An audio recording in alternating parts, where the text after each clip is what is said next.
In this video, I'm going to be showing you how to fix Roblox Error Code 403 Authentication Failed, so make sure to watch this video until the very end to prevent any mistakes in the process.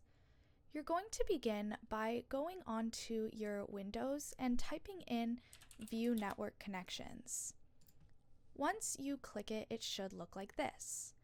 Now, the Wi-Fi that you're using should not have a red X beside it, so you're going to right-click it and click on Properties.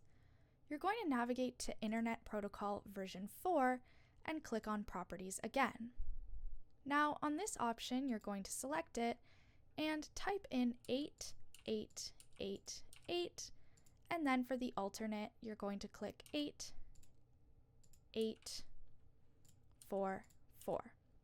You're going to check off Validate Settings upon exit and click on OK.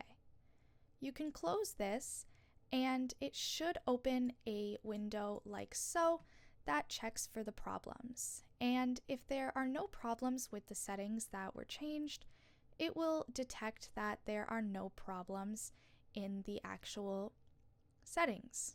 You can close this and then navigate to Roblox.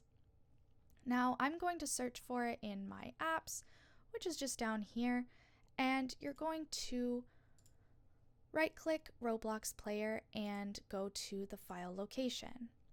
Now, since this is here, I'm going to click on right-click Roblox Player and I'm going to delete it. Once it is deleted, all you have to do is reset your PC and re-download Roblox onto your computer, and the error code will be fixed. Make sure to like, comment, and subscribe to the channel. Thanks for watching, and see you in the next video.